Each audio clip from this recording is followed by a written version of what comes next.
Some of our supporters, when they saw Journey of Faith, they began talking about why not a sequel to Journey of Faith. And the more that was discussed, the more it became apparent that this was not just a good idea, but perhaps even an inspired idea. As we faced the challenge of making this film, we realized that Journey of Faith covered roughly 20 years of the Book of Mormon. And now we're doing another film, same length, about 90 minutes long, that covers the remaining 980 years. It does strike me that the new film, as well as its prequel, really are samplers in terms of the rich material that's found between the covers of the Book of Mormon. These films also serve as symbols for the richness, the depth, the profundity of the Book of Mormon. This film is about so much more than just matching a geographic site to a place in the Book of Mormon, as exciting as that can be, but this film reveals an entire world in which the Book of Mormon exists. A social world, a cultural world, a religious world. Before working on the two films, the first Journey of Faith and this second one, I had read many of the books talking about Book of Mormon geography. But then to have this opportunity to actually go and see it and touch it and live in it and be there was just incredible, and just confirmed to me that these things really did happen. To be able to go to these places where we think that these stories happened, it puts a face on them, it puts a picture in them. It becomes more tangible to me. It brings it all together into a more clear picture, and it brings the story to life, and that's been an exciting thing to be a part of.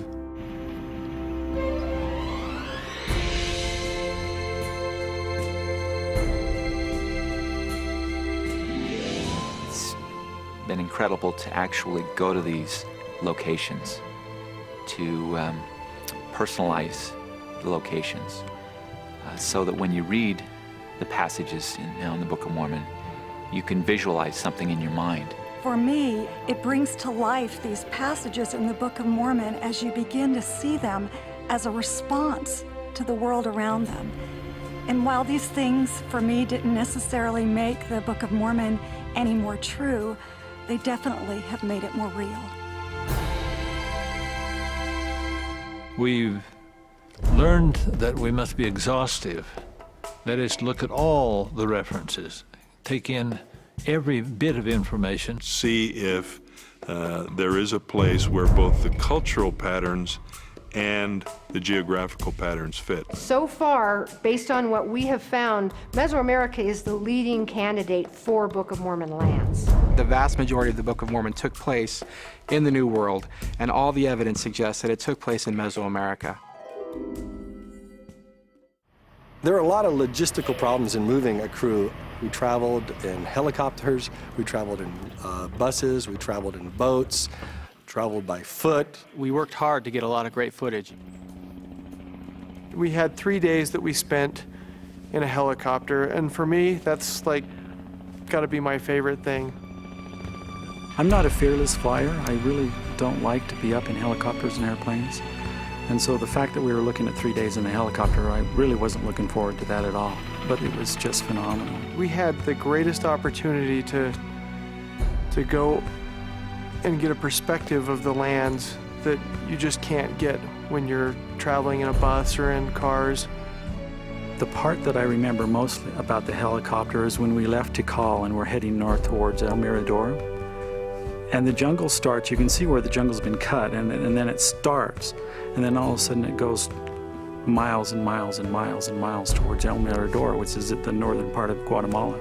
As far as you could see was just a canopy of trees. And all of a sudden you see the tops of the pyramids at El Mirador, and you see maybe 20 feet of the top of the pyramid. And our guide's telling us those are 300 feet high.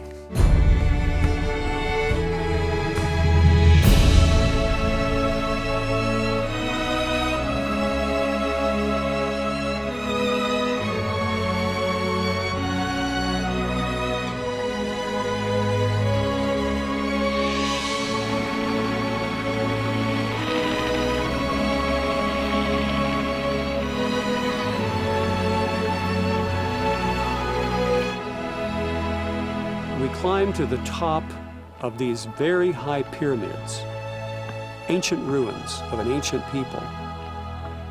And as far as the eye could see, we saw nothing but the jungle. Buried in these jungles are these ruins, these pyramids. These are huge temples. Some of them are 200 and 300 feet tall. We would have these backpacks on and tripods and cameras, and we'd have to climb up these pyramids, and a lot of them are really steep.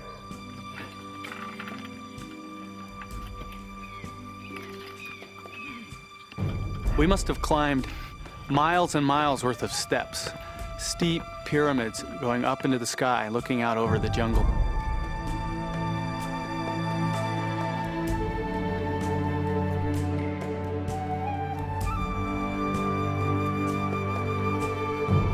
It's phenomenal to think of the culture and the civilization that was there.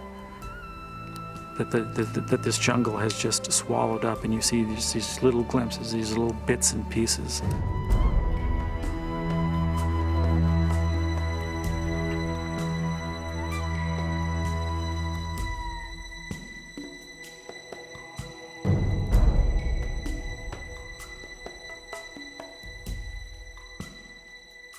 We did a lot of footage on the rivers, and we had just a variety of different boats that we shot from. Anytime you're around the water, you're worried about, the boat tipping over and you're losing your gear and so on. And so we went to great pains to strap these cameras down really tightly.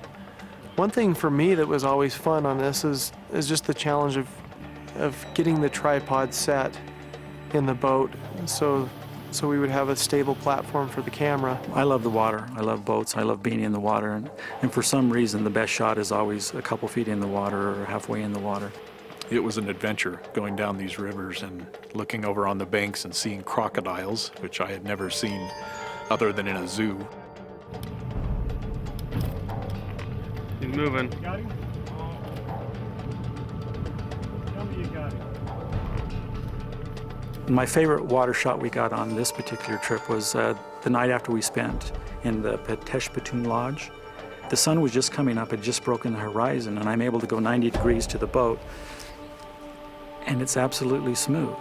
And so this boat's going just as fast as it can, and you can see the water going by in the foreground, and the horizon is just as stable as can be. And the sun's coming up, and I just let the camera run for probably 20 minutes. This one shot of just the sun coming up. And in my mind, that's the best shot in the movie. Guatemala can be a real visual overload. And accompanying the crew, I was the only person responsible for doing the sound. To me, the crew was the enemy because they made sound. So I would try to stay away from the crew and break off and go my own direction and set up the microphone and just listen.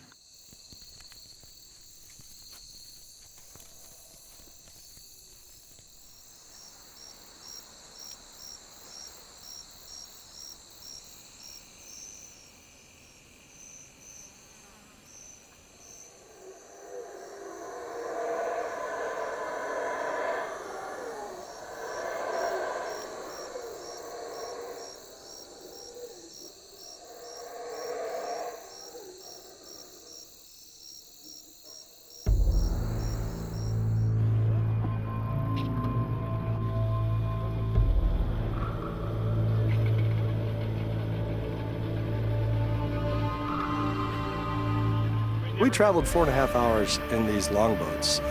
It was a couple of longboats. I think it was 2 or 3 longboats. Went down this river for 4.5 hours in the middle of nowhere, and the boats just pulled up to the shore. And you kind of look around, there's a rickety staircase going up to nowhere. And I thought, well, this is kind of interesting. Must be a little spot for us to take a break. And it turned out that's where we were spending the night.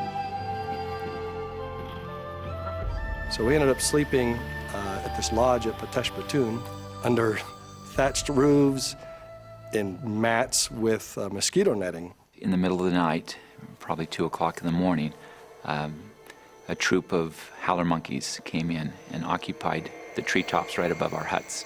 The jungle's just so loud and noisy, you can't hear anything. You're just lying there wide awake thinking, boy, can't wait for that sun to come up. And when they start to howl, there's no sleeping. It's very eerie. And our sound man, Travis, who couldn't sleep any better than any of us, decides that he's going to go and traipse out in the middle of the jungle to get these wonderful jungle sounds on our surround sound mic. And so I figured, well, I'll just get up and take the recorder out, set the microphone up, and record it. And I was able to do that twice during the night. And so he's traipsing around with, poisonous snakes and poisonous spiders and wonderful things like that. But what we got was some incredible sound of this jungle.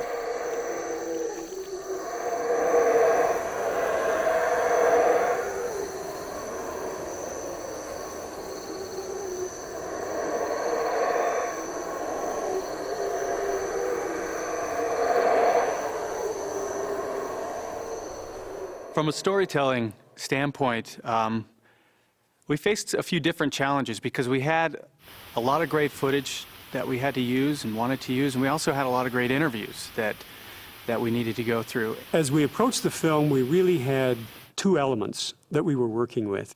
The head, or the intellect. The other part is the heart. We wanted this to be a very visual story, but we also wanted to tell the story of the Book of Mormon. We purposely chose to populate this film with a lot of different scholars so that we would have a variety of testimony. When you combine the interviews with the visuals, it really creates a compelling story and a really unique look at the Book of Mormon. This gives us the intellectual side of the film. It took a lot of work, a lot of trial and error, a lot of listening and reading interviews, a lot of going through the footage, and deciding on what we thought was the best material. We purposely included people who would bear their testimony of this. Now, these are studied people as well, but are not necessarily archaeologists. They bring to the film a rich texture of the heart. Oftentimes, a film like this just focuses us on the intellectual aspects and evidences of the Book of Mormon. But this film, as did Journey of Faith, takes it into another realm, and that's the things of the heart. How do these facts translate into how we feel about the Book of Mormon?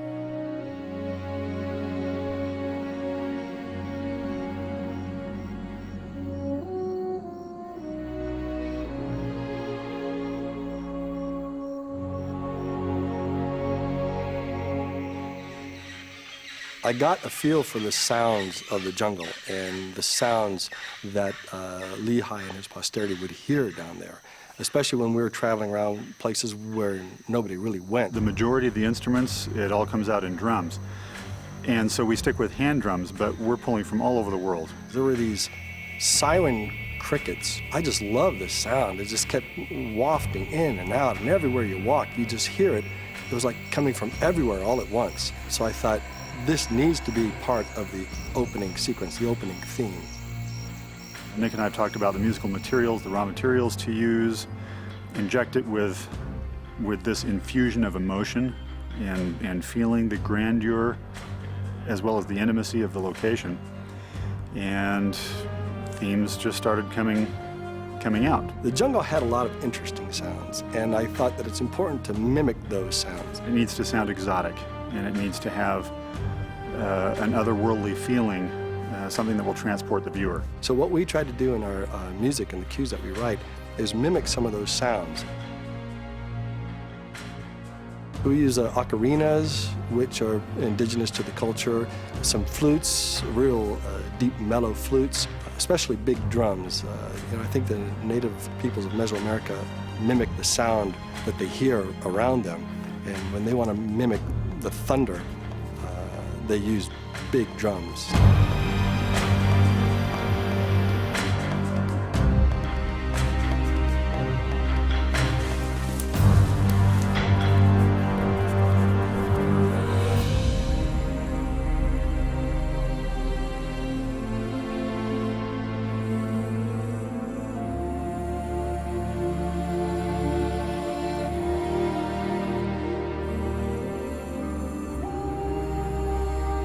There's nothing that a mother resonates to more than the story of the 2,000 stripling warriors. The stripling warriors talk about the faith of their mothers But I don't see mothers or fathers, for that matter, sitting down and talking to them in a nice, defined lesson about faith. It's what we hope for all of our children, that they will somehow learn faith from us. That kind of faith can only be truly instilled, I believe, by the way a person lives.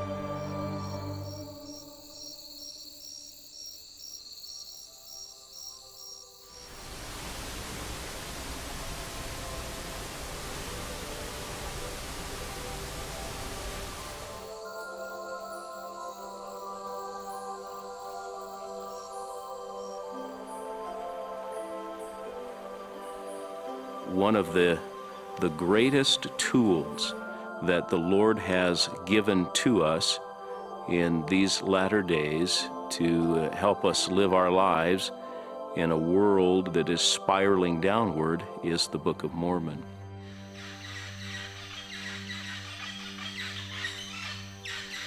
The Book of Mormon serves as a personal spiritual tutor. The Book of Mormon teaches us to hear and to understand the voice of the Spirit. The Book of Mormon serves as the foundation for the plan of salvation.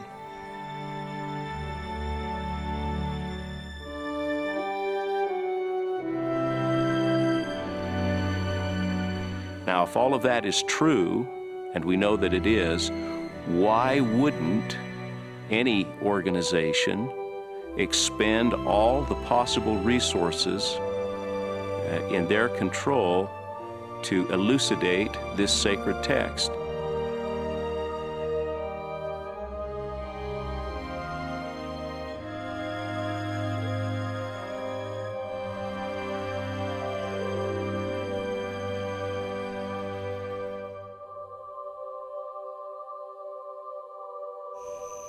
After listening to the interviews and reading the transcripts of all these marvelous scholars, and each of them would give their perspective from their individual discipline on the Book of Mormon, whether it be geography or geology or archaeology or anthropology.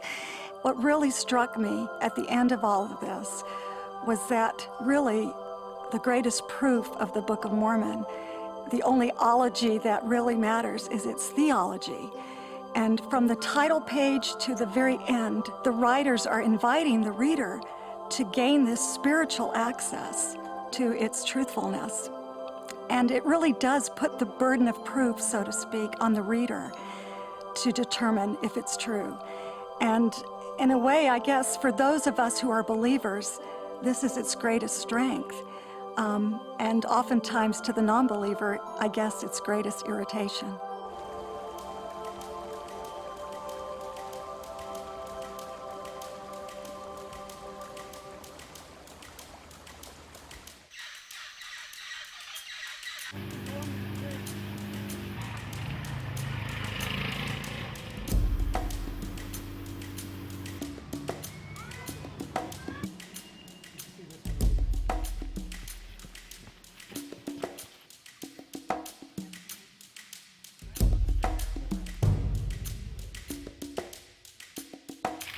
I think one of the greatest memories I'll take away from this project is working with my longtime producing partner, Peter Johnson, and slugging it out and traipsing through the jungles of Guatemala and Mexico with some of the finest people I've had the pleasure to work with. Brian Wilcox, Kelly Meekum, Travis Allen, Justin Andrews, Adam Lisenby. It's an honor and a privilege to shoot these movies with this crew. And many people ask, what's the greatest thing about making films for a living?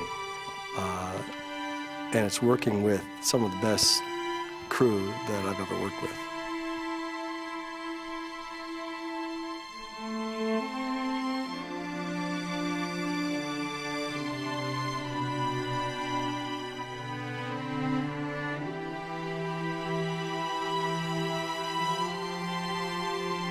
The Book of Mormon is packed with history and details. But the Book of Mormon also teaches principles through the use of symbols, and so the film is kind of symbolic of the whole Book of Mormon itself. As filmmakers, we faced a great deal of obstacles in trying to create both of these films, Journey of Faith and Journey of Faith, The New World. But when you think about all of the obstacles and difficulties that the people of the Book of Mormon experienced from the first chapter to the last, it's only fitting, I suppose, that to strive in our own frail way to bring forth our own filmic testimony of the Book of Mormon, that we also should be tested as we were. I hope that we have created films that will touch other people and stimulate and enhance their own faith in God, and in particular, in this case, in the Book of Mormon.